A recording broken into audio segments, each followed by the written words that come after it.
Umalis na po ako. Hindi ko na po kayang kamalditahan yung anak ninyo. Nahuli ko po si Suzy na nilalagyan ng mga insekto ang gamit ko. Mamamatay ako sa batang yan, sir.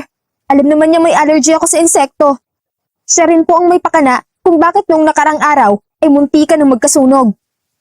Daing kay Rodnick ng tagapag-alaga ng anak niyang si Suzy. Nakayuko ito at mangiyak-ngiyak na nagsusumbong. Hindi lang po maldita at bastos ang anak ninyo. Gumagawa pa ng kapahamakan para lang mapaalis ako. Sir, ayoko na. Malalim na bumuntong hininga si Rodnick. Para sa ilan, nakakatawa siguro ang paraan ng pagsusumbong ng yaya. Pero hindi. Kahit siya mismong ama, alam niya kung gaano kapilyo ang nag-iisa niyang anak. Hayun nga't kahit busy siya sa trabaho, dali-dali siyang umuwi nang hysterical siyang tawagan ng yaya. Yaya, look. Ako nang humihingi ng paumanhin sa ginawa ng anak ko. Isa lang siguro ito sa mga kapilihan niya. Sir, pasensya na po. Kahit kailangan ko ng pera, ayoko na talaga. Udlot ng yaya sa sinasabi ni Rodnick. Nagulat pa ang lalaki nang makita niyang nasa sulok na pala ang maleta ng yaya. Sa pagkakataong yun, ay hindi na niya napigilang umalis ang yaya. Nang makalabas ang bahay niya ang tagapag-alaga, tinawag niya ang anak. Suzy, come here. Let's talk. Walang Suzy na dumating sa harapan niya. Siya rin ang umakyat para puntahan ang anak. Ano yung mga narinig ko kay yaya? Ano, Suzy? Talaga bang tumitigas ang ulo mo? Bungad niya sa anak. Sorry, Dad. I just want to be with my mom. Tanging sambit ni Suzy ni hindi siya nalingon. Nanatili ang mga mata nito sa bintana ng kwarto. Tila yelo na nalusaw ang inis na namayani sa dibdib ni Rodnick nang dahil sa tinura ng anak. Sino bang hindi maawas sa kalagayan ni Suzy? Sa murang edad, namatayan ito ng ina. Siguro, mas mainam pang isipin na lang niya na magbabago rin ito kapag buo nang natanggap ang pagkawala ng ina. Ngunit ang naisip ni Rodnick na mainam na isipin ay nauwi lamang sa 3 araw na paghihirap sa paghahanap ng bagong yaya ni Suzy. Sir, halos lahat na yata ng agency para sa yaya na kontak na natin. I need a babysitter for my daughter. Go and get me one. Gawan mo ng paraan. Mariin na utos ni Rodnick sa sekretary niya. 3 araw na niya itong paghahanap ng yaya, pero wala pa rin itong makuha. Hindi naman pwede na walang magbantay sa anak niya habang nasa opisina siya. Okay, sir. I'll do my best. Tumangulang ang boss. Kung sa tingin niya ay labas sa ilong ang sagot ng sekretarya niya, wala na siyang pakialam. Kunot ang mga kilay sa iritasyon na tumayo na lang si Rodnick. Uuwi na siya. Wala kasing kasama si Suzy sa bahay, kundi ang 2 guard.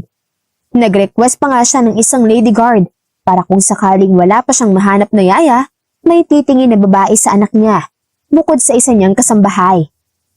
Samantala, sa labas ng opisina ni Rodnick, nakikipag-away na si Annalyn dahil sa tagal ng proseso ng application para sa janitress position ng company.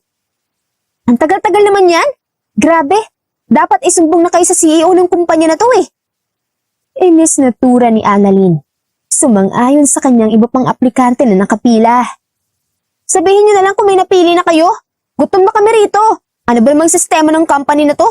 Sayang naman, kahit anong trabaho kaya ko. Ano ba naman? Miss, hindi kasalanan ng company ang sistema nila. Agency sila, hindi direct sa company ang utility. Nagulat si Annalyn sa baritonong boses ng isang lalaki. Ha? Ako bang kausap mo? Turo niya sa kanyang sarili. Pinag-cruise ng gwapong lalaki ang mga braso. Yes, ikaw nga. Narinig ko kasi na sinisisi mo tong company ko sa system ng agency na pinag-a-applyan mo. For your info, ang CEO ng company na to at CEO ng utility agency rito ay magkaibang tao. Nako, hindi naman sa ganun. Kailangan mo ba ng trabaho? Pagputol ni Rodnick sa maang-maangan ng dalaga. Aba, oo naman, sir. Maagap na sagot ng dalaga. Narinig ko kanina. Sinabi mong lahat ng trabaho. Kaya mo? Lahat naman kinakaya ko, sir. Bakit? Nagtataka man Walang gatol pa rin na sinagot ni Annalyn ito. Then come with me. Labis pa rin na nagtataka ang dalaga, pero sinundan naman niya ang lalaking nagpakilalang CEO sa kanya. Pumasok din siya sa office nito nang mabasa niya sa pinto na ito nga ang company CEO. Annalyn, may background ka ba sa pag-aalaga ng bata? Bungad na tanong ni Rodney kay Annalyn nang makapasok na sila sa CEO's office. Hawak nito ang resume niya at mukhang nagustuhan naman ang nabasa. Ang totoo po niyan, sir. Wala pa po, pero may ideya po ako sa pag-aalaga ng bata. Tugon naman ng dalaga. Okay, hindi naman nasanggol ang aalagaan mo. 7 years old na batang babae. Matigas ang ulo at may kakulitan.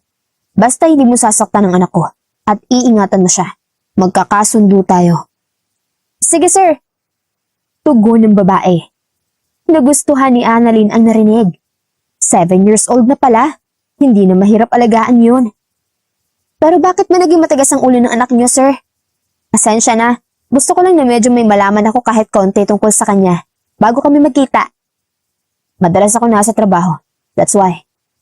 Diretsahan ang sagot naman ni Rodney. Kung kaya mo siyang patinuin, matutuwa ako at madaragdagan ang sahod mo. Tumangutango lang ang babae habang nagpapaliwanag ang CEO.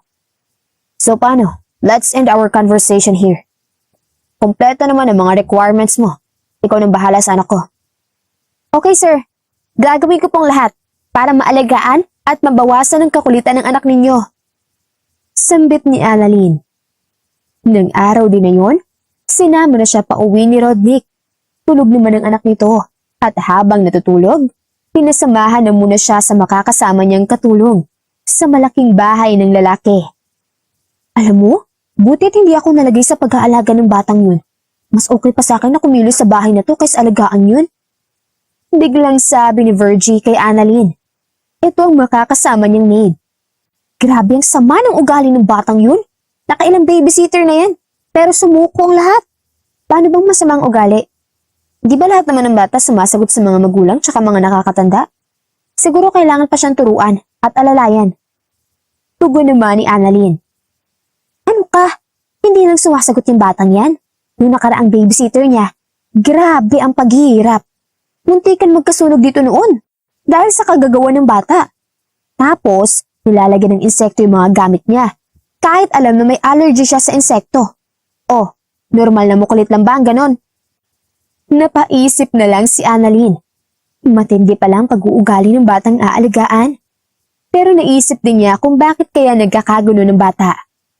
Siguro may matinding dahilan lang ang bata, kaya siya nagkakaganon.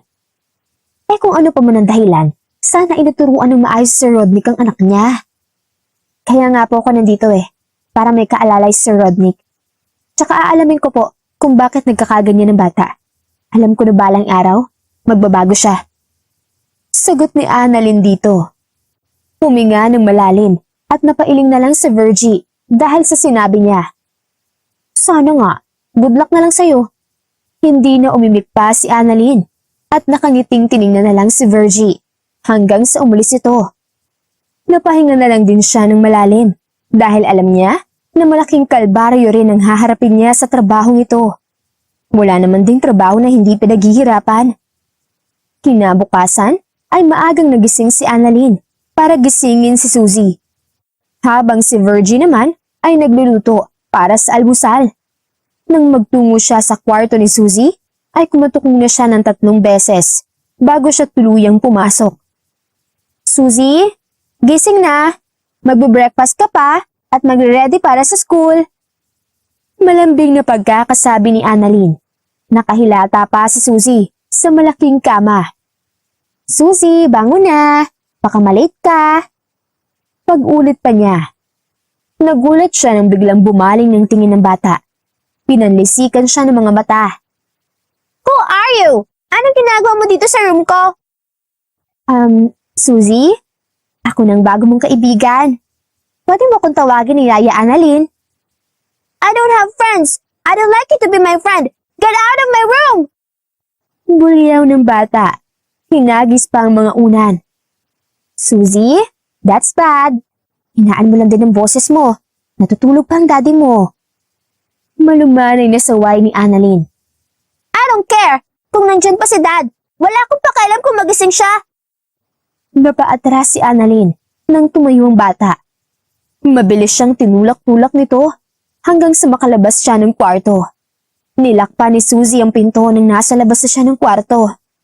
Malalim na babuntong hininga na lang ang bagong yaya. Akmang maglalakad na sana siya paalis sa kwarto ni Suzy nang makita niyang gising ng amo na nasa kabilang kwarto lang. Okay ka lang? Tanong ni Rodney. Oo naman po, sir. Tugon naman ni Annalyn. Sandali lang po, sir. Ako nang bahala kay Suzy. Tumango at ngumiti naman si Rodney bilang tugon. Muli ay sinubukan ni Annalyn na katukin si Suzy. Pero mangangalay na lang yata siya. Hindi na talaga bubuksan ng bata ang pinto. Let me. Saad ni Rodney at ito nang kumatok. Suzy, open the door. Ilang segundo lamang ang nakalipas at binuksan naman ito ni Suzy. Pero lumabas ito roon at padabog na bumaba patungo sa dining area. Salamat po, sir. Pasensya na rin po sa abala. Hayaan niyo po at next time ako na pong bahala talaga. Sambit ni Annalyn sa amo niya. No worries. Sige na. Tugon naman ni Rodney bago ito bumaba na rin pasunod sa anak. Kitang-kita ni Annalyn ang kawalang gana ni Suzy na kumain. Pinaglalaruan lang ito ang pagkain na nasa plato. Suzy, kumain ka na. Sayang ang food. Marahang pananaway ni Annalyn. Sinumaan siya ng tingin ng bata, pero napangiti naman ang yaya nang medyo sundin na siya ni Suzy. Kumain na din ito sa wakas. Sa ilan pang mga sandali ay inisikaso na ni Annalyn ng alaga para sa pagpasok nito. Hirap na hirap ang dalaga dahil bukod sa palasagot ito ay kung ano-ano pang ginagawa para maantala sila. Yaya, shampoo mo ba to? Oo. Ay, Suzy! Ano ba? Ano ba tong ginawa mo? Mabilis ang nangyari. Nagpaalam lang na tutungo sa banyo yung bata. Paglabas, dala na ang shampoo ni Annalyn. Nakabukas pala at sinaboy nito ang malapot na laman sa kanya. Humagik-gik ang bata. Sapo ang tiyan na tumawa. Nako, isusumbong kita sa daddy mo. Banta ni Annalyn sa alaga. Sayang ang shampoo. Bakit sayang?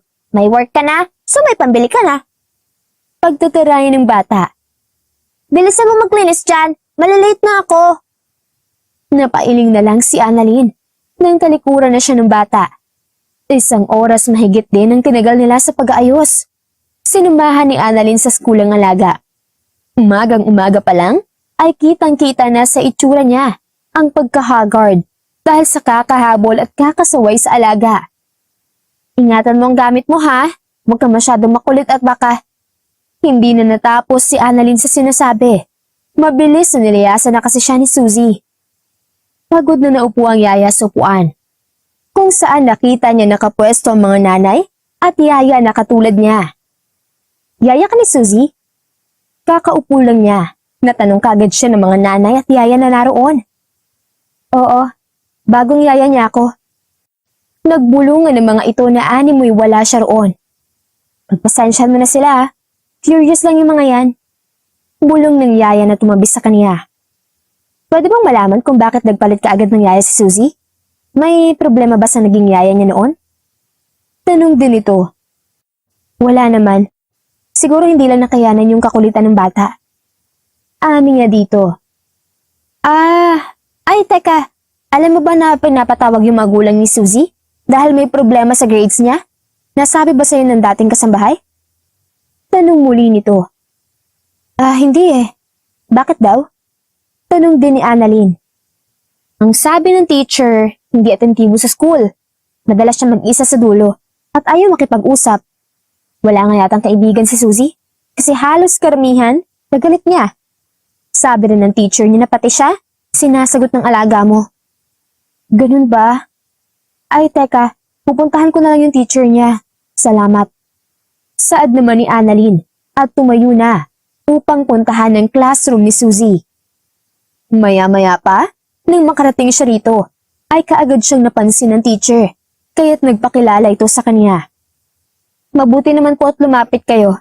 Opo, malaki pong problema para kay Suzy. Anong guro? Hindi siya attentive sa school simula nang mag-third grading. Ang baba ng quizzes and exams niya.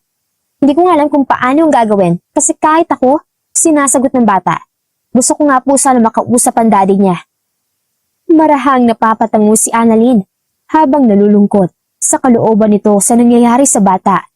Nakikita niya ito na nasa dulo at nakapalumbaba lang. Hayaan niyo po at ipaparating ko sa daddy niya. Salamat po sa pagbibigay alam at ako na pong humihingi ng pasensya sa alaga ko. Hayaan niyo po't gagawa ko ng paraan. Ani Annalyn sa guro. Ngunit nagpasya naman si Annalyn na hindi na muna ipaalam kay Rodney ang nalaman mula sa guro ni Suzy. Baka mapagalitan lang at masamain ng bata o magdamdam. Habang umaandar na lang ang oras sa loob ng school, isinulat niya na lang kung ano-anong mga pwede niyang gawin para mapabago ang bata. Nang makauwi sa bahay ang magyaya, tinagis si Suzy ang bag sa sofa. Dire-diretso ito nagtungo sa kwarto. Si Annalyn naman ay nakasunod lang ang tingin sa bata. Ano? Kumusta? Tanong kagad ni Virgie nang makita siya nito. Nalulungkot ako para kay Suzy. Bakit? Ano namang nakakalungkot? Tanong nito.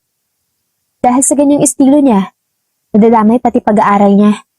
Bumababa raw ang grades niya at palagi siyang mapag-isa. Sus! Dapat talaga na maturuan siya ng leksyon. Dahil kung hindi yan magbabago, kawawa yan sa paglaki niya. Teka't sasabihin ko kay Sir. Huwag, Virgie. Pagpigil kagad ni Annalyn. Aba bakit? Ayaw mo ba na maturuan ng leksyon ng bata? Tanong naman ito. Wala kang sasabihin kay Sir Rodney. Sigurado ako na kapag nalaman to ni Sir, mapagalitan niyang anak niya. Mas lalong magdadamdam ang bata at baka kung anong magawa nito kung sakali. Pagpapaliwanag naman ni Annalyn. So anong gagawin mo? Ako nang bahala sa kanya. Gagawa ko ng paraan para mabago siya. Huwag na nating istorbohin si Sir Rodney. Ay nako, edi ikaw nang bahala sa batang yun. Magluluto lang ako. At tulungan mo ako kapag naasikaso mo na si Suzy. Bumalik ka ha? Saad na lang ni Virgie. Tinanguan lang ito ni Annalyn. Nang makaakyat ang yaya sa salid ng bata, hindi na siya nag-atubila pang kumatok dahil narinig niya ang pag-iyak nito. Dahan-dahang binuksan ni Annalyn ang pinto at nakita ang bata na umiiyak sa ibabaw ng kama. Suzy? Dahan-dahan niyang nilapitan ang alaga. What are you doing here? Humihikbing tanong ni Suzy sa kanya. Narinig ko ang iyak mo. May problema ka ba? Alam mo, pwede mo akong kwentuhan. Willing ako makinig na tulad ng isang mommy. Get out! I don't want you here! You're not my mom! Muliyaw kaagad ng bata. Pinutol ang sinasabi ng yaya. Ikaw ang bahala, pero kasi mahirap na kimkimin ng pain. May mapagsasabihan ka naman. Nandito ako. Lumilipad na unan ang tugon ni Suzy. I said get out! I don't want you! Get out! Hindi na umimik pa si Annalyn. Lumabas na muna siya ng kwarto. Hahayaan niya munang lumamig ang ulo ng alaga bago niya ito muling kausapin. Pinalipas muna ni Annalyn ang mahigit isang oras bago siya naghatid ng isang tray ng pagkain sa room ng bata. Pagkapasok niya ay nakita niyang mahimbing na ang pagkakatulog nito. Bakas din sa tela ng hinihigaan nito ang basa galing sa pag-iyak. Inilapag lamang saglit ni Annalyn ang pagkain at lumapit sa bata. Kinumutan niya ito ng maayos hanggang sa mapansin na lang niya ang isang tila makapal na libro sa ilalim ng una ng bata. Suzy's Diary. Basa ng yaya sa pabalat ng libro. Binuksan ni Annalyn sa unang pahina ang diary ng bata at nakita ang mga picture nito noong sanggol pa lamang. Sa mga sumunod na pahina ay nakalagay naman ang mga hilig nitong pagkain, laro, kwento at mga hinanakit dahil sa hindi nito nagista ng ina. Nakasaad doon na sanggol pa lamang hanggang sa magkaisip ay hindi na pala nakilala ni Suzy ang nanay niya at nakalapat na rin ang larawan ng asawa ni Rodney na si Edna. Sa munting diary na yon, nalaman na ni Annalyn ang punot dulo ng lahat sa katayuan ng bata. Tahimik na muli niyang ibinalik sa kinalalagyan ng diary bago siya umalis ng silid. Sa pagdaan ng araw, palalim ng palalim ang stress ni Annalyn sa alaga. Naroong mapapasigaw na lamang siya dahil sa mga insekto na minsan nasa ulam niya pa. Bubuksan din ni Susie ang gripo kapag natutulog sila sa katanghaliang tapat. Makalat na kwarto nito at kung ano-ano pa. Gayunpaman, hindi niya sinusukuan ng bata kahit hingal ang kalaban niya sa pag-aalaga niya rito. Hingal na hingal ka, Annalyn. Minsay puna ni Rodney kay Annalyn habang nagdidilig ng halaman ng dalaga. Hindi siya tinatawag nitong yaya. Hindi naman daw kasi yun ang job position na ina-applyan niya sa company nito. Napagod lang po, sir. Sagot ni Annalyn. So, kumusta naman si Susie? Kaya mo pa ba? Tanong muli nito. Kaya ko pa po, sir. Ilang araw lang po at magiging maayos sa si Susie. May mga paraan pa po. Sagot ni Annalyn. Marahan namang napakunot ang noo ni Rodney dahil sa sinabi nito. Paraan? Like what? Takang tanong na kinangiti lang ng babae sa amo niya. Basta po. Simpleng sagot niya kay Rodney. Tila na kontento naman ng lalaki. Saka nagpaalam na ito sa kanya. Bago siya bilinan na maglaan ng sapat na oras sa pahinga. Sumapit ang araw ng Sabado at walang pasok si Susie. Maaga pa lamang ay nasa trabaho na si Rodney dahil may mga bagong proyekto itong gagawin. Kain na! Nakangiting saad ni Annalyn sa nakabusangot na batang si Susie. Nang mailapag naman niyang pagkain, ay tila nagkaroon ng gana ang bata. Fried rice with ham and egg and adobo? Takang tanong ni Susie dahil isa yun sa mga paboritong pagkain nito. Yes, favorite ko kasi yan kaya niluto ko. Baka sakali magustuhan mo. Magiliw na sabi ni Annalyn. Ang totoo?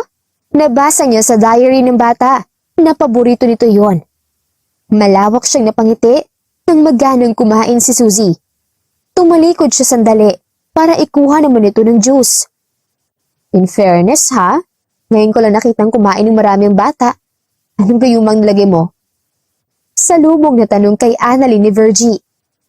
Sabi ko naman sa'yo akong bahala. Mayabang na tugon naman ng yaya.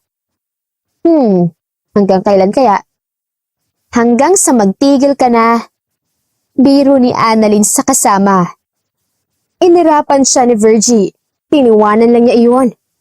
Dahil wala sa bahay ang ama ni Susie, ay pumunta siya sa kwarto nito at kaagad naman siya nitong sinalubungan ng kamalditahan. Susie, tara, maglaro tayo sa labas. Pag-aaya ni Annalyn sa alaga. I don't play anything.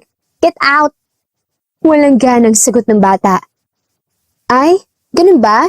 Sige, sayang at maglalaro pa naman ako ng bahay-bahayan sa tabi ng pool. Pagpaparinig ni Annalyn.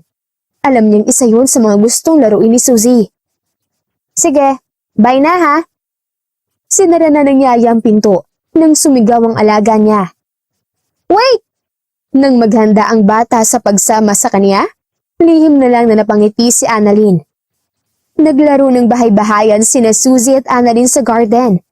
Gumawa ng maliit na masisilungan ng huli, gamit ang mga tela at unan. Pero nang maayos, pinapaalis naman siya ng bata at gustong suluhin ng laro. Pumayag naman siya tahimik na pinanood lang ang bata.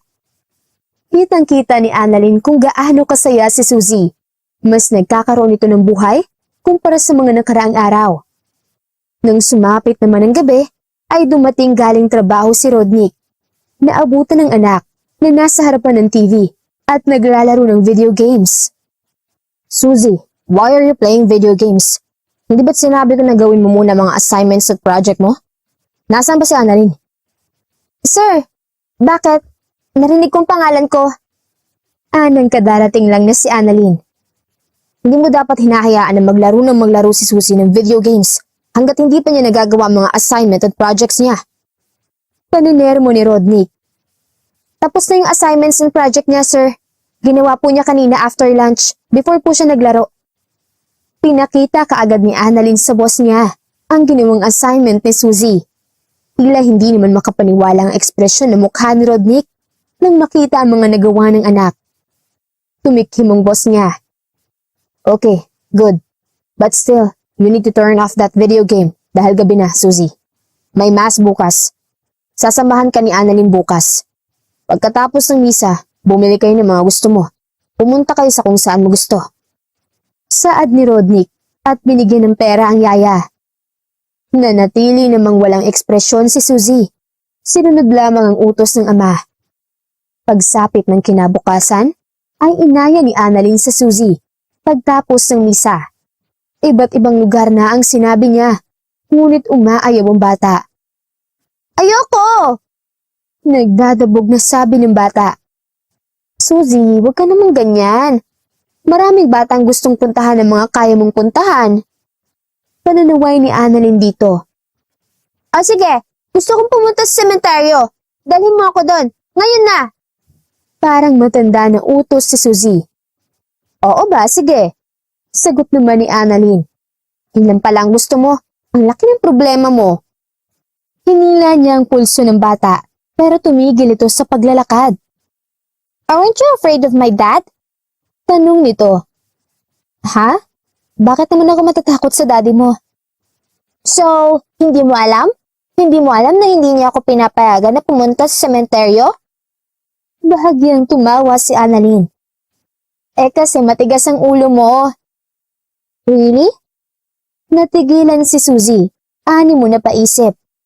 Ever since, hindi kami nagpupunta sa grave ni Mom. Nasasaktan kasi sa dad. But me, I actually don't care. Basta gusto kong binibisita si Mommy. Si Annalyn naman ay napaisip. Ngunit sa kabila nun, ay nagpahatid din sila sa driver, papunta sa puntod ng ina ng bata. Aniya, siya na ang bahala kay Rodnick kapag magalit ito sa kanila. Di kalaunan, nang mapuntahan nila ang puntod ng ina ni Suzy, ay naiyak na lamang ito at sinasambit ang pangalan ng ina. Nagsumbong ang bata sa puntod. Sinabi ang mga pagkukulang ni Rodnick. Lihim na naiyak na lang din at naawa si Annalyn sa alaga, kaya mas lalo niya itong nauunawaan. Nagkaganon si Suzy dahil nagkukulang sa alaga at atensyon si Rodnick. Maaga rin itong naulila sa ina. Natapos nila sa sementeryo, inaya ni Annalyn si Suzy na kumain ng ice cream. May anak ka na rin ba? Married ka na ba? Parang nagtatanong sa kaibigan na ani ni Suzy sa yaya. Umiling si Annalyn sa di pagkapaniwala sa inaasta ng bata. Pero tumugon din siya at minsan lang maging ganun si Suzy sa kanya. Wala akong asawa, pero may anak na ako. Huh? Paano naman nangyari yun? Takang tanong ng bata. Nagkibit ng mga balikat si Annalyn. Pwede naman niya sigurong ikwento sa isang bata ang nakaraan. Dati, may mag-asawang hindi mabigyan ng anak. Ako yung naging paraan nila to have their own baby. After 9 months nang makalabas ng baby, binigay ko yun sa kanila. Huh? But why? Anak mo siya. Pinamigay mo? Hindi makapaniwalang sambit ni Suzy. Soon, you will understand. But for now, we have to finish our ice cream and we have to get back home, okay? Saad na lang ni Annalyn. Lihim siyang nagpasalamat nang tumahimik naman ng bata. Umuwi sila at masayang-masaya si Suzy sa nangyari. Naglaro sila ni Annalyn at labis naman ang naging pagkabigla ni Virgie dahil ibang-iba ang bata ngayon kumpara noon. Ngayon lamang daw nito nakitang tumatawa at nakangiti ang alaga niya. Samantala, ilang sandali pa nang makauwi na si Rodnick. Naabutan niya ang anak na nag-e-enjoy sa pagkain. Good evening po, sir. Pagbati ni Annalyn, nakakababa lamang at may dalang mga maruruming damit. Wow, tama ba itong nakikita ko? Tila hindi makapaniwalang tanong ni Rodnick. Nagluto lang po ako ng paborito ng bata, sir. Saad naman ng dalaga. Parang ilang araw lang at nakabisado mo na mga paborito ng anak ko. Good job, Annalyn. Papuri ni Rodnick, ngunit ngumiti lamang ang dalaga bilang tugon. Kaagad umakyat si Rodnick habang nakatingin naman si Annalyn dito. Sa ganitong simpleng eksena pa lang, ay nakita na niya kung gaano kawalang komunikasyon ng mag-ama. Sa bawat araw na lumipas, palaging pinahahain ni Annalyn ang mga paborito ng bata kay Virgie.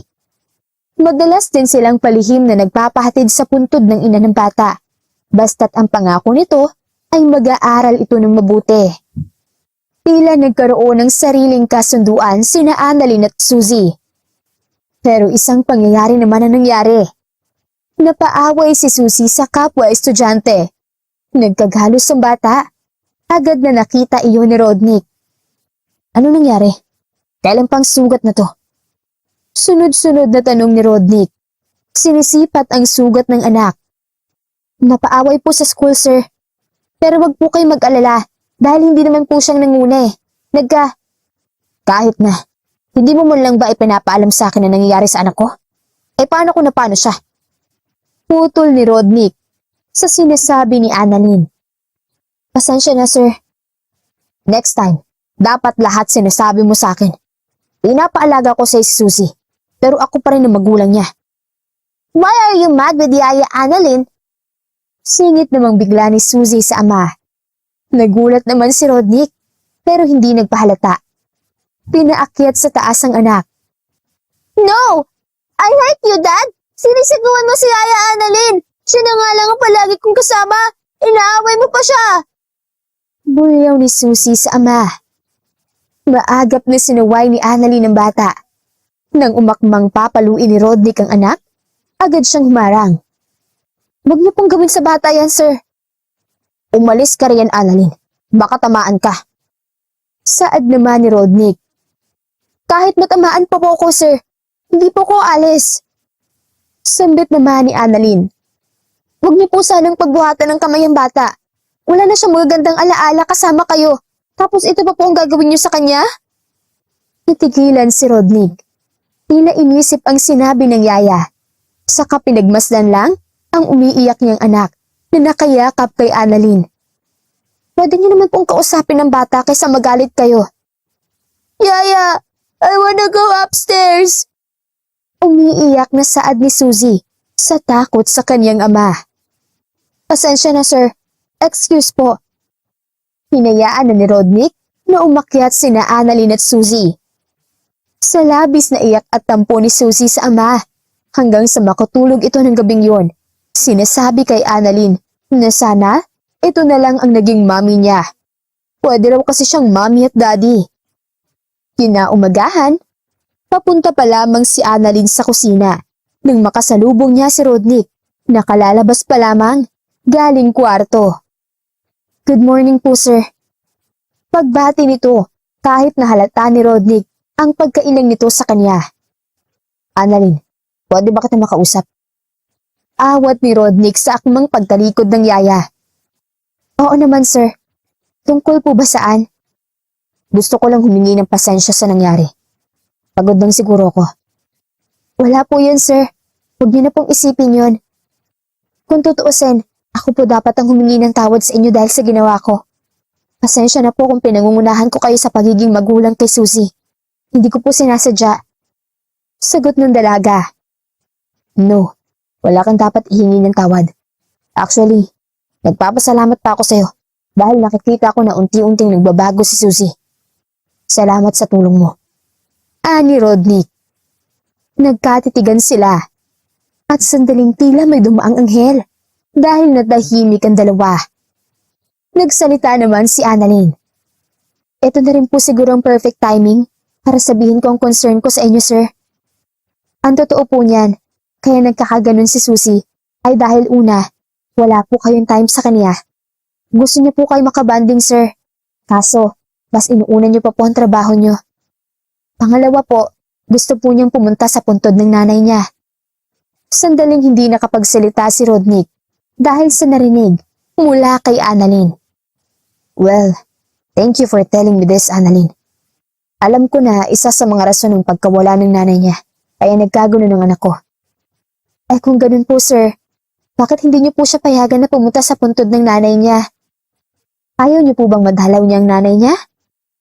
Takang tanong naman ng dalaga. Alam ko na magmumukha akong masamang ama, but every time na nakikita ko ang anak ko, Naaalala kong lahat ng nangyari sa asawa ko. She had a heart attack. During that time, hinihintay namin ang pagdating ng anak namin from her surrogate mother. Marahang napakunot ang noo ni Annalyn sa ikinwento ng amo pero hindi siya umimik. Hinayaan niya lang na magsalita pa ito. Yung sakit, nananatili lang sa puso ko. Lalo na sa tuwing nakikita ko si Susie. Naiintindihan ko po kayo, sir. Masakit po ang nangyari sa inyo. Pero sir, sana matatak niyo rin po sa puso't isipan niyo na may anak pa po kayong dapat mahalin at alagaan. Hindi po ba kayo natutuwa dahil nung umalis po ang asawa ninyo, may dumating na regalo sa buhay ninyo? At ang regalo, dapat minamahal at iniingatan. Sana po sir, ganun po ang gawin niyo kay Susie. Inosente pa po siya. Soon po, malalaman niya ito at maintindihan. Basta't nandyan lang po kayo nakaramay niya. Kaya nga lubos ako nagpapasalamat sa iyo, Annalyn. Ikaw lang ang nakatagal sa anak ko. Nagulat si Annalyn nang biglang kunin ni Rodnick ang mga palad niya. Wala yan sir. Trabaho kong ibigay makakasaya sa anak mo.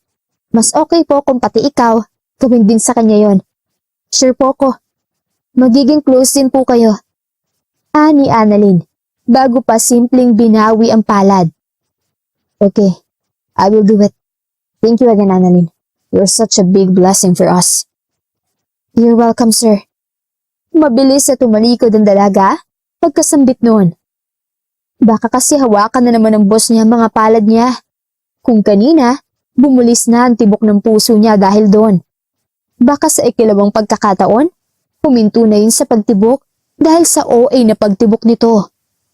Dahil sa naging pag-uusap ni Annalyn at Rodnick, sunod ng lalaki ang pinayo ni Annalyn. Nag-off siya ng 3 araw para makabanding ang anak sa isang resort. Sa una ay hindi naging komportable si Susie. Ngunit hindi rin nagtagal ay natuwa ito. Sinama nila sina Virgie at Annalyn. Habang nagbabanding ang mag-ama sa pool, ay nakangiti naman si Annalyn habang pinagmamasdan ng mga ito. Uy! Kanina ka pa tulala yan? Pagbasag ni Virgie sa katahimikan nila. Pero in fairness, grabe ka ha? Sa tagal ko naninilbihan sa kanila? Ngayon ko lang sila nakitang nagbanding na mag-ama. Sabi pa nito. Nakakatuwa nga eh. Ang sarap kaya sa feeling na nakikita silang magkasundo. Alam mo yun, hanggang sa pakiramdam? Sabi pa ni Annalyn. Ay sus! Sana nga ay magtagal yung ganyan. Para payapa tayong lahat. Tsaka alam mo, ayos din sir no? Tignan mo. Ha? Bakit? Takang tanong ni Annalyn. Simula nung nagtrabaho ko sa kanila, hanggang ngayon, hindi na nag-asawa ulit yan. Tugon ni Virgie. Oh, anong ayos dun?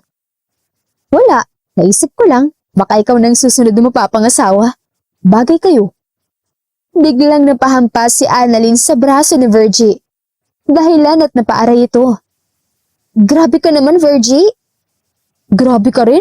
Ang sakit mo naman makapalo. Yung bibig mo kasi kung ano-anong sinasabi. Maging happy ka na lang sa kanila. Pahagikik na tura ni Annalyn. Oo na, eto naman nagbibiro lang eh. Kinikilig ka naman kaagad. Naiiling na lang si Annalyn sa kapilihan ni Virgie. Nagkunwari na lang siya ni busy sa pagpapaypay ng mga iniihaw nila. Matapos ang ilang araw na bakasyon, ay umuwi na ang lahat. Diretsyong hinatid ni Rodnick ang anak na si Susie sa kwarto nito. Napangiti na lamang siya sa natutulog na anak dahil nagkaroon sila ng munting pagsasama. Hinalikan niya ang noo ng bata pagtapos kumutan at saka siya lumabas ng silid. Gabi na, magpahinga ka na rin, Annalyn. Wika ni Rodnick nang madatnan niyang tinatabi ng dalaga ang mga pinaggamitan nila. Pasunod na po sir, inaayos ko lang po itong mga to. Saad ng dalaga at pagkatapos, hinarap niya ang amo. Naabutan niya ito na tila nakatulala sa direksyon niya. May kailangan ba kayo sir? Bakit nakatitig yata kayo sa akin? Ha? Wala. Wala naman. I just wanna say thank you for everything. Nang dahil sa'yo, naging malapit ang anak ko sa akin. Wala pong anuman, sir. Masaya po ako na makita kayo ni Susie, na masaya at nagkakaroon kayo ng banding ng mag-ama. Sagot naman ng dalaga. Napangiti na lang si Rodney, ngunit hindi pa rin ito maalis ang tingin sa mga mata ng dalaga. Kung wala ka ng kailangan sa akin, matutulog na ako, sir. Parang nabigla na kumurap si Rodney. Sige. Good night. Hindi na nakaimik pa ang dalaga at umalis na lang. Bigla kasi siyang nailang sa amo. Kung lilingon pa sana si Annalyn, nakikita niya nakangiti si Rodney habang nakatanaw sa likod niya. Kung maririnig lang nila ang bawat pintig ng kalika nilang mga puso, malalaman nilang iisa lang ang ritmo na kinakanta ng mga yon sa mga oras na iyon. Kinabukasan, nang matapos mahatid sa school si Susie, ay dali-dali namang pumunta sa supermarket si Annalyn. Mamimili kasi siya ng mga lulutuin niya. Gusto niyang hainan ng mga paboritong pagkain ng kanyang alaga. Halos tumagal ng mahigit 30 minuto ang pag-grocery niya. Nakapila na siya sa counter nang biglang may tumawag sa kanya. Leah? Kaagad na palingon si Annalyn sa tumawag sa kanyang palayaw. Doc Samuel? Naku, Doc! Ikaw nga! Nasisiyahang aniya sa doktor. Ito ang naging doktor niya nung maging surrogate mother siya. It's nice to see you here. Kumusta? May pamilya ka na? Sunod-sunod na tanong ng doktor. Wala pa po, Doc. Namamasukan po ako bilang kasambahay sa isang family. Alam niyo na, mahirap pa rin ako. Sa ngayon, mag-isa na lang ako sa buhay. Wala nang tatay. Ang sakit ng tatay niya ang siyang dahilan kung bakit siya pumayag na maging surrogate mother. By the way po, kumusta na kayo? Ang tagal na po natin hindi nakita. That's okay. Kahit ganun na nangyari. Naipaglaban mo naman ang karamdaman ng tatay mo hanggang sa uli. About me? Eto, buhay doktor pa rin. Naghiwalay na kami ng misis ko. Pero happy ako dahil healthy naman ang co-parenting namin sa mga anak namin. Mabuti naman po at hindi nyo napapabayaan ng mga anak ninyo. Oo nga pala, Dok. Tutal nagkita na rin lang tayo. Baka pwede ako magtanong? Ni Annalyn. Yes, ano yun? About po sa dinala kong baby noon? Pwede ko po bang malaman kung sinong parents ng bata? Gusto ko lang po sanang makilala yung dinala ko. Hindi na nagpatumpik na tanong ni Annalyn. Annalyn, kahit sa casual na pagkikita, hindi mo pwedeng malaman ang tungkol doon. Nakasaad yun sa pinirmahan ninyong kontrata, hindi ba? Ngumiti naman at tumango si Annalyn. Gusto ko lang sana makita ang bata, Dok. Anak ko pa rin naman kahit na ibang kinilala niya magulang. Pero sige, susubukan kong kontakin ng mga magulang ng bata. Kung sakali na pumayag, saka ko sasabihin sa'yo. Kaibigan ko naman sila. Tila nabuhayan naman ng dugo si Annalyn at kitang-kita sa mukha nitong excitement. Thank you so much po, Doc. Ngayon pa lang po nagpapasalamat na ako sa inyo. Okay, Iha. But don't expect too much, ha? Mahirap masaktan. Basta I will try my best to encourage them, okay? By the way, I have to go now. May mga lakad pa kasi ako eh. It's nice to see you again. And hopefully, magkita ulit tayo soon. Bye, Leah. Take care. Bye po, Doc Samuel. Thank you so much po. Paalam din naman ni Annalyn sa doktor. Tila lumuwag ang kanyang paghinga dahil sa balitang yon. Sa wakas, may pagkakataon na makita na rin niya ang kanyang dinalang bata ng 9 na buwan. Kinahapunan, habang nag-aaral sa silid niya sa Susie, tinitiran siya ng merienda ni Annalyn. Habang abala sa pag-aaral, ay biglang napansin ng bata ang pagkatulala ng kanyang yaya. Yaya? Why are you staring at my sandwich? Do you want one? Tanong ni Susie. Ha? Naku, hindi! Sige, kumain ka na muna. Pupunta na ako sa likod para kunin yung mga nilabhan kong basahan. Saad ni Annalyn at umalis ito kaagad. Tila wala sa sarili ang dalaga dahil iniisip niya ang batang dinala niya. Excitement at kaba ang nararamdaman niya sa balitang ihahatid ni Doc Samuel sa kanya. Iniisip niya na kumusta na kayang bata at kung may nakuha ba itong ugali niya at marami pang iba. Kahit sinabi ng doktor na huwag siyang umasa, alam niyang pakikinggan siya ng itaas sa hiling na makita man lang ang anak. Hanggang sa paghihiwa ng mga lulutuin, ay tila lumulutang pa rin ang pag-iisip ni Annalyn. Napapansin siya ni Virgie at gayon din ang kanyang amo na si Rodney. Annalyn, are you okay? Naghuhugas ng plato si Annalyn nang untogin siya ni Rodney. Oh, sir! Oo naman. Okay lang ako. Biglang sagot ng dalaga. Kanina ka pa tulala. May problema ka ba? Pwede mong sabihin sa akin kung ano yun. Sabi ni Rodney. Wala naman to, sir. Wag mo na lang ako intindihin. Sige na, tell me. Pagdedemand ni Rodney. Sandaling hindi umimik si Annalyn at naglabas ito ng isang malalim na paghinga. Ang totoo kasi, sir, gusto ko lang makita ang anak ko. Pag-amin niya sa amo. May anak ka? May asawa ka na pala? Wala. Wala akong asawa pero naging surrogate mother po ako before. Gusto ko lang pong malaman sa doktor ko kung nasaan na po ang bata. Gusto ko lang po siya makita.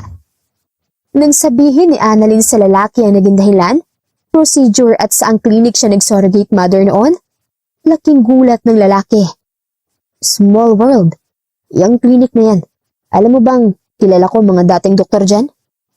Ngayon kasi mga rented doctors na niya ang madalas doon. But I guess, kaya kita matulungan. Kilala ko naman sila. Baka makuha sa masinsina na pakiusap.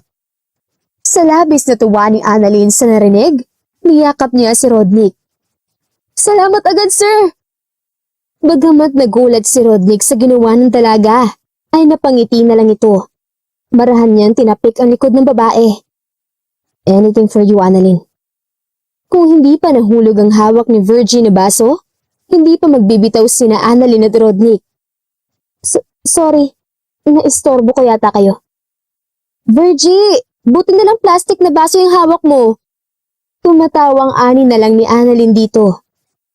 Ilang araw ang nagdaan nang makipagkita si Rodney sa kaibigan niyang doktor na si Samuel para hingian ng tulong sa kalagayan ni Annalyn. Long time no see, Rod. Hindi ka tumatanda. Papuri ng doktor kay Rodney. Hindi naman, Dok. Kaunti lang. Pagbibiro din ni Rodney. By the way, hindi na ako magpapaligo at alam ko namang mahalaga ang oras mo. Gusto ko sanang tulungan ng isang kaibigan na mahanap ang anak niya. Well, lang sabi niya kasi, nag-surrogate siya dito sa klinik mo. Ilang salitaan at paliwanagan ang namagitan sa doktor at kay Rodney. Dahil sa pakiusap, napapayag din niya si Doc Samuel. Sinabi lang niya ang taon ng records ni Annalyn sa klinik. Pero sa malas, hindi naman mahanap ang records. Kaya pa naman daw makita yon. Hintayin na lang daw ni Rodney ang tawag ng doktor. Well, hindi naman ganun kadaling maghanap ng record. Kaya tumango na lamang si Rodney sa sinabi ni Doc Samuel. By the way, nandito ka na rin lang. Sasabihin ko na rin pala to sa'yo. Remember, Leah? Yung nagdala sa anak mong si Suzy? Nakikiusap siya kung pwedeng makita niyang bata. Kung okay lang sa'yo, pwedeng makita lang niya. Pwedeng makilala. It's up to you. Wala namang problema. Hindi ko siya kayang ipakilala kay Suzy pero pwede niyang pasekretong silipin ang batang dinala niya sa 9 na buwan. In time, palalaman din naman ni Suzy ang tungkol doon. Saka ko na lang siya ipapakilala. I'm sure she'll be happy. Thank you, Rodney. Nagpasalamat din si Rodney sa doktor bago umalis. Nang makauwi, masayang inihatid ni Rodney ang balita kay Annalyn. Nasa higaan na si Annalyn nang makatanggap ng email galing sa doktor na si Samuel na pumapayag ng magulang ng batang dinala niya na makita ito. Sobrang saya niya sa natanggap na magkaparehong positibong balita. Isang araw lamang ang lumipas, biglang nag-aya si Rodney. Kakain daw sila sa labas. May kakatagpuin daw itong kaibigan sa sosyal na restaurant. Naiilang si Annalyn. Nakailang sabi siya sa lalaki na bakit pa siya isinama roon. Pangiti-ngiti lang naman si Rodney. Yaya, punta tayo sa washroom. Habang hinihintay ang kaibigan ni Rodney, nag-ayang magbanyo si Suzy. Kaagad naman na sinamahan siya ni Annalyn. Habang inaasikaso ni Annalyn ng bata, ay siya namang pagdating ng doktor na si Samuel. Ang doktor ang surprise niya sa yaya ng anak. Hi Doc, it's nice to see you again. Pagbati ni Rodney. Hello Rod, nice to see you too. Oh by the way, kasama mo na ba yung friend mo? Kasi papapuntahin ko na rin dito si Leah para makita si Suzy. Tanong ni Doc Samuel. Yes, she's here. Sinamahan niya lang sandali ang anak ko sa restroom. Nagbago ang isip ni Rodnick. Narinig kasi niya ang anak na si Suzy na nagtatanong kay Annalyn tungkol sa surrogacy. Naisip niyang nabubuksan na rin lang sana kang tungkol doon. Mabuti pa ngayon na din niya sabihin dito na produkto ito ng ganoong procedure. Nang sa ganon, masabi din niya sa bata ang dahilan ng pagkawala ng mami niya. Okay, tatawagan ko lang muna si Leah para sumunod. Ani ni Doc Samuel. Samantala, nakatuwaan naman ni Suzy na iwan sa loob ng banyo si Annalyn. Nagmamadali siya sa pagsusuot ng panloob para masundan agad ang alaga nang tumunog ang cellphone niya. Hello po, Doc Samuel? Hello, Leah. I want you to know na kasama ko na ang parent ng anak mo. Check your inbox. Nalagay ko na rin ang exact address kung nasaan kami. Pasensya na, medyo malilit ka pa yata. Pero ako nang bahalang magsabi sa kanila na hintayin ka. Besides, pumayag din naman sila na makilala ka na ng anak mo. Ang lakas ng pigpig ng puso ni Annalyn. Walang duda na natutuwa siya sa naririnig. Kailangan niya magpaalam kay Rodnick. Baka hindi na niya mahintay ang sorpresa na sinasabi nito. Dali-dali niyang chinek ang inbox pagkatapos. Nang makita ni Annalyn ang text ng doktor, kumunot ang noo niya. Pero napangiti rin siya nang masiguro na nasa isang lugar lang pala sila ni Doc Samuel. Di ko na pala kailangan magpaalam ng matindi. Nandito lang pala si Doc. Nakangiting saad niya sa sarili. Tinabi ang phone sa bag bago muling nag-ayos. Na-excite at kinakabahan si Annalyn na makita ang dinala niyang bata. Nang makalabas ng banyo ang babae, malayo pa lang, natanaw na niyang may nakatalikod na isa pang tao sa mesa nila. Annalyn, bilisan mo. Nakangiting kumaway sa kanya si Rodnick. Doc Samuel? Nang makalapit siya sa mesa, agad nakilala ni Annalyn ng doktor. Leah? Sabay na tanong ng dalawa sa sobrang pagkabigla. Tila nagtaka naman si Rodnick dahil kilala nila ang isa't isa. You know each other? Tanong ni Rodnick. Siya ang doktor na tumulong sa akin noon, sir. Sagot ni Annalyn. What a coincidence. She's the mother of your child, Rodnick. Biglang sabi naman ni Doc Samuel. Anong sabi mo, Doc? Ani mo na tibingi na tanong ni Annalyn. Leah, si Rodnick ang magulang ng dinala mong bata. Nagkatingin na naman ang mag-amo dahil mas malinaw ang narinig nila mula sa doktor. Sabay rin nilang tiningnan ng batang si Suzy. Unti-unting bumibigat ang dibdib ni Annalyn sa pagkatuwa at pagkamis sa anak. Suzy? Anak? Ngilid ang luha na sambit ni Annalyn. Nakatingin lang si Suzy sa kanya. Lumapit si Annalyn at pinuntayan ng kanyang anak. Hinawakan niyang mukha nito habang umiiyak. Anak, sa buong buhay ko, ay hindi ko akalain ikaw ang dinala ko. Suzy, anak. Tila nakaramdam naman ng bata ng kakaiba sa kanyang kalooban. Kaya't imbes na matuwa ito, ay tinanggal niya ang mga kamay ni Annalyn saka umatras. You're not my mom! My mom is dead! You're not her! I hate you, Yaya! I hate you! Sigaw nito kay Annalyn na halos pumukaw sa pansin ng mga tao. Suzy, you're disrespecting your mother. Mahina, ngunit matiim na saad ni Rodnick. I hate you too, Daddy! I hate her! I don't want her to be my mom! Muling pagsigaw ni Suzy at kaagad itong tumakbo paalis. Suzy! Sabay na pagtawag ni na Annalyn at Rodnick sa bata. Kaagad nila itong sinundan. Nagtuloy-tuloy kasi si Suzy sa labas ng restaurant. Sa bilis ng takbo ng bata ay halos hindi na ito makita dahil na rin sa dami ng tao. Pinipilit nila itong habulin hanggang sa makarinig na lang sila ng mga taong tila na bigla. Dumagundong ang dibdib ni Annalyn sa kaba. Suzy! Sigaw ni Rodnick. Anak! Suzy! Tawag din ni Annalyn. Kaagad nilang pinuntahan na nagkakagulong yun. Tinabig nila ang mga tao at laking gulat na lang ni Rodnick at Annalyn nang makita ang anak na nakahandusay sa sahig at walang malay. Ganoon kabilis Kanina lang, habol nila ito. Biglang nagdahilan ng dami ng tao. Kaya nawala sa paningin nila. Tapos, nakahandusay na sa kalsada. Halos magulantang ang dalawa nang makita ang bata sa ganoong itsura. Kaagad namang rumisponde si Doc Samuel at nagpatawag ng ambulansya para madala kaagad sa ospital ang bata. Parang sa pelikula, nang makarating sa ospital, hindi na pinayagang makapasok ang mag-amo sa loob. Umiyak na lamang si Annalyn habang si Rodnick ay panay ang lakad ng pabalik-balik sa matinding pag-aalala. Sana hindi na lang ito nangyari. Kasalanan ko to eh. Kasalanan ko to. Sana hindi na lang ako nagpumilit. Daing ni Annalyn na sinisisi ang sarili. Annalyn, huwag mong sabihin yan. Walang may gusto na maaksidente si Susie. Saad naman ni Rodnick sa babae. Nilapitan niya ito at niyakap. Sir, paano kung may mangyari masama sa bata? Hindi ko mapapatawad ng sarili ko. Daing pa ni Annalyn. Maya-maya pa ay lumabas si Doc Samuel at hinarap ang dalawa. Susie needs a blood donor. Maraming nawalan dugo sa kanya. Paliwanag ni Doc Samuel sa dalawa. Lia, ka-blood type mo ang bata. Can you do it for her? Nagtingin na naman si Rodnick at Annalyn bago tumugon ng dalaga. Gawin na po natin, Doc. Iligtas niyo po ang anak ko.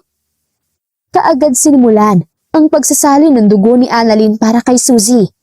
Gusto niyang mabuhay at makasama ang bata. Gusto niya makilala pa ito ng husto at tanggapin siya nito bilang ina. Hindi naman mapakali si Rodnick at panay ang pabalik-balik sa paglalakad. Hindi siya mapirme sa kinaupuan dahil sa kabang nangunguna sa katawan niya. Ilang oras pa ang kanilang hinintay bago muling lumabas ang doktor na si Samuel at nakangiping sinalubong ang dalawa. Ligtas ng bata. Kailangan niya ng mahabang pahinga at hintayin na magkaroon siya ng malay. Anunsyo ng doktor. Diyos ko! Salamat, Dok! Salamat! Sambit ni Annalyn.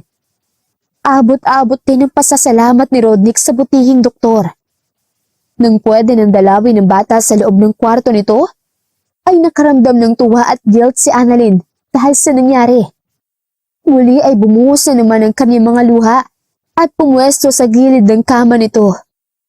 Anak, sambit niya at marahang hinawakan ng kamay ng bata. Anak, sorry.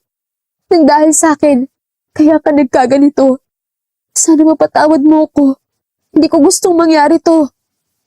Umiiyak na daing ng dalaga habang tinitingnan ang walang kamalay-malay na bata.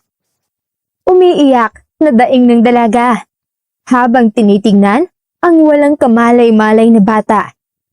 Huwag mong isisi sa sarili mong lahat, Annalyn. I know she loves you. Kailangan ka ng anak ko. Kailangan ka rin ng anak mo. Alam ko, matatanggap din niya yung sitwasyon. Nabigla lang siya. Paliwanag ni Rodnick sa dalaga. Sandaling natulala si Annalyn sa kalagayan ni Susie. Hanggang sa may ideyang nabuo sa kanyang isipan. Siguro, dapat hindi muna ako magpakita sa bata. Hihintayin ko na lang ang paggaling niya at babalikan ko siya. Ayoko maging hadlang sa paggaling niya. Ano? Sino naman ang mag-aalaga sa kanya? Ayaw mo bang makasama ang bata?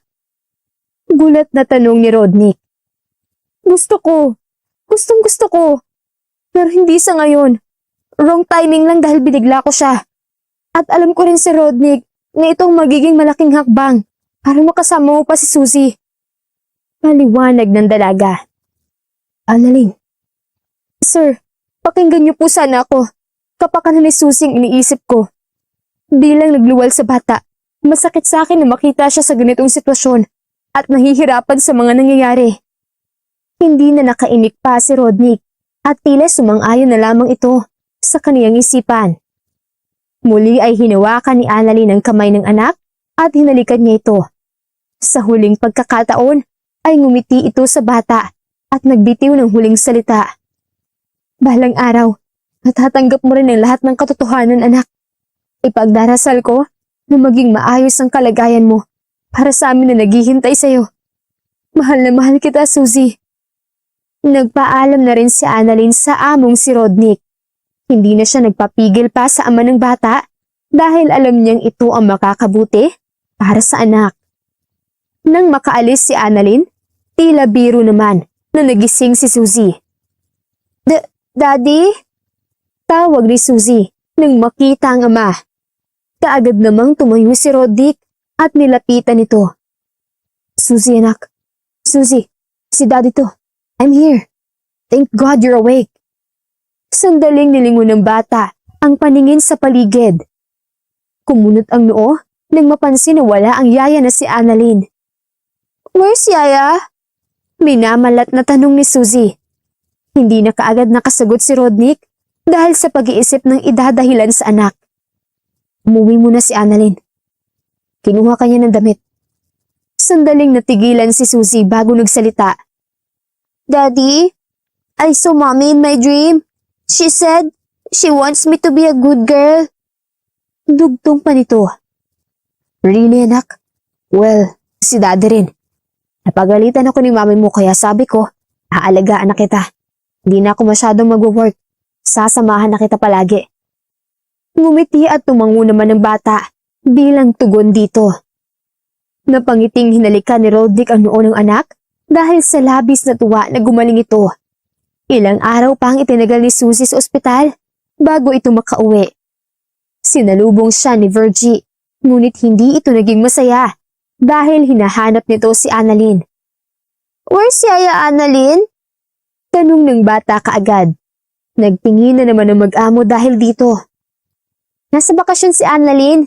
Binilin ka niya sa akin. But I want her. Putol ng bata sa sinasabi ni Virgie. I want my Yaya Annalyn. I wanna play with her. Tila may paglamyang reklamo ng bata at walang kaano-anong umiyak ito. Suzy, okay, don't cry. Hayaan mo, kakausapin ko siya. Sasabihin ko, namimiss mo na siya. Pagpapakalma ni Rodnick sa anak. Kaagad namang pinuntahan ni Rodnick ang kinaroroonan ni Annalyn. Tila nagulat naman ng dalaga nang makita ang dating amo na dinadalaw siya. Sir Rodnick, napadalaw po kayo? Tanong nito. Si Suzy, hinahanap ka. May kung anong biglang naramdaman sa kanyang dibdib si Annalyn nang marinig ang pangalan ng anak. Bakit daw? Namimiss ka ng bata. Madalas na siya naging malungkot. Simula nung makauwi siya sa bahay. Paliwanag ni Rodnick sa dalaga. Kakaibang pagmamahal ang ibinigay mo sa bata. Ayun, nasanay na sa'yo. Napangiti si Annalyn at walang ano-ano ay naluha ito. Hindi na ba siya galit sa akin? Halika na Annalyn, umuwi na tayo kay Suzy. Sa anak natin. Saad ni Rodnick. Nilapat sa harap ng babae ang kamay. Hiniwakan naman yun ni Annalyn at tiningnan ng lalaki sa mga mata nito. Hindi alam ni Annalyn kung saan galing ang kung anong emosyon na lumukob sa puso niya nang pauwi na sila ni Rodnick. Kung dahil ba sa anak o dahil sa palad ng lalaki na halos ayaw bumitiw sa palad niya. Ilang sandali pa nang makarating ay dumiretso si Annalyn sa kwarto ni Suzy. Sa pagbukas pa lamang ng pinto nito, ay napansin niya kaagad ang tamlay sa mukha ng bata habang nakatingin sa bintana.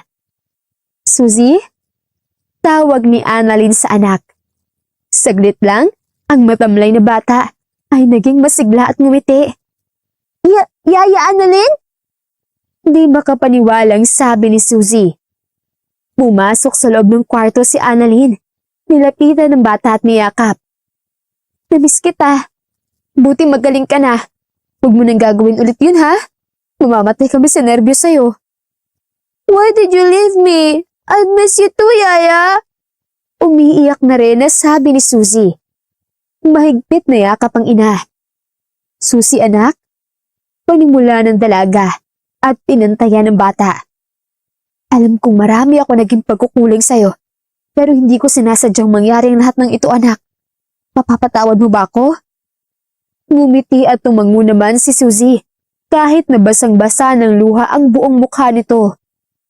I'm sorry, Mommy. Saad na lamang ng bata at muli ay niyakap ng mahigpit si Annalyn. Hindi na napigilan ni Annalyn na yakapin din pabalik si Suzy.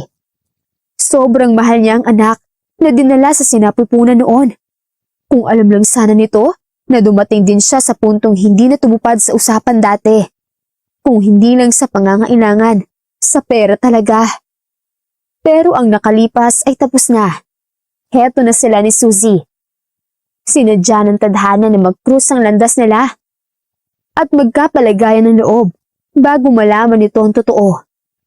Lumipas ang mga buwan, nagbago at tila mas naging makulay pa ang buhay ni Suzy kasama ng kanyang ama at kinikilalang ina na si Annalyn.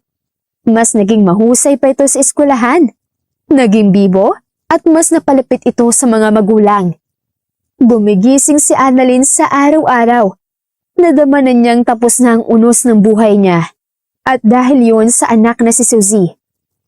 Alam mo, tama talaga ako eh. Sigurado na ako na magiging misis ka na ni Sir pagdating ng araw. Pagbibiro ni Virgie kay Annalyn. Minsang pareho silang nasa kusina at magkatulong na naghahanda ng makakain. Ewan ko sa'yo, magluto ka na nga lang riyan. Wika ni Annalyn dito. Sus, pakipot ka pa. Pero alam mo, in fairness talaga, dahil napakalaki ng pinagbago ni Suzy. Hindi ko ma-imagine na magbabago yun eh. Lalong-lalo ng relasyon nila ni Sir Rodnick. Naku, iba ka Annalyn. Natawa na lamang at napailing si Annalyn sa sinasabi ni Virgie sa kanya. Tama na Virgie, kanina mo pa ako tinutokso. Ay, hello po Sir Rodnick.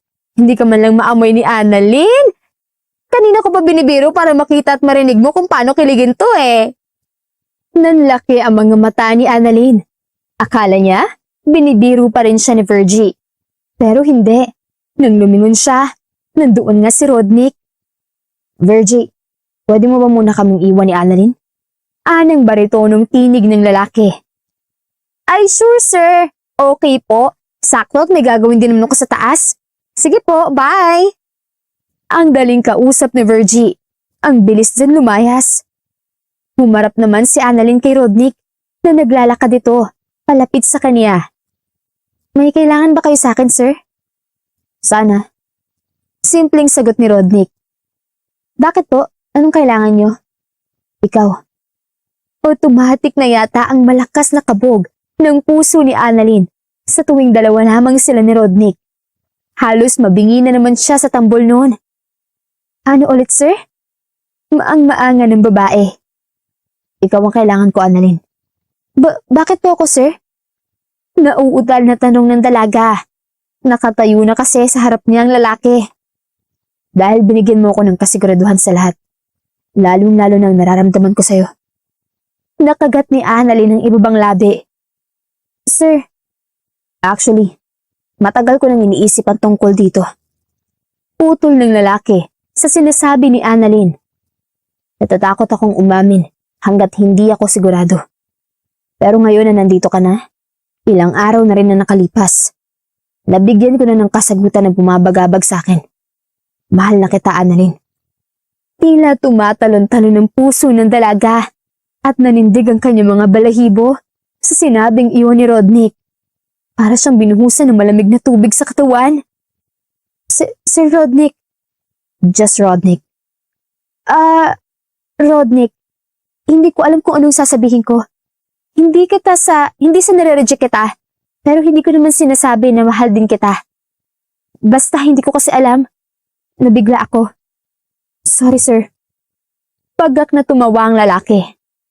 Kaya ko maghintay. Kung hindi ka pa sigurado sa ngayon. Sabi ni Rodnick. Kinuha ang isang kamay ni Annalyn. Maghihintay ako hanggang sa masabi mo sa akin na mahal mo na rin ako. Sinulubong ni Annalyn ang mga mata ng lalaki. Sige, galingan mo sa panliligaw ah. Pupustahan kita. Pagbibiro niya na lang sa tatay ng kaniyang anak. Hindi naman binigo ni Rodnick si Annalyn. Sinuyo at nilagawan niya ang dalaga. Ginawa niyang lahat para mapaibig ang babae. Kasama na roon ang hindi niya paglimot sa pangako niya kay Suzy. Nakagulatan niya pa na kaya naman pala niyang laanan ng oras ang anak habang nakatutok sa negosyo. Sa kaarawan ni Annalyn, isang sorpresa na naman ang hinanda ni Rodnick. Dinner date. Masaya naman na naghanda ang babae. Tuwang-tuwa rin si Suzy. Sinasabi sa ina na bilisan na. May surprise daw ang daddy nito. Salamat sa lahat ng efforts mo. Hindi ko na mabilang kung pang ilan na to sa dami ng surprises mo sa akin. Maraming salamat. Sabi ni Annalyn kay Rodnick. Nakakatuwa kasi na nilaan ng lalaki ang restaurant para lang sa kanila. For you, I will do everything. Tugon naman ni Rodnick. And you deserve more than this. More than anything. More than... Yes. Napakunot naman ang noo ni Rodnick sa sinabi ni Annalyn sa kanya. Huh? I don't understand. Ang sabi ko, it's a yes. Tila doon pa lamang nagkaroon ng ideya ang lalaki at napatayo na lang ito sa pagkabigla. Yes? So you mean, sinasagot mo na ako? Nakangiting tumango si Annalyn. Nagwala sa sobrang tuwa si Rodnick at niyakap ng mahigpit ang dalaga. Thank you, Annalyn. Thank you. Sobrang saya ko. This is the happiest moment in my life. I love you always. I love you too, Rod. Malambing na tugon ni Annalyn sa nobyo. Hindi natapos ang gabing yon nang hindi nila tinikman ang labi at katawan ng isa't isa. Dahil doon, isang buwan lang ang nakalipas. Inaya na siya ng kasal ni Rodnick. Walang pagsidla ng katuwaan ng anak nilang si Suzy. Hindi naman makapaniwala ang dalawa sa sinapit ng hindi inaasahan nilang encounter sa company ni Rodnick. Biro pa ng Mr. ni Annalyn kung hindi daw dahil sa pagrereklamo niya at kung hindi dahil nagmana sa kanya si Suzy, wala raw sana itong matatawag na kaligayahan.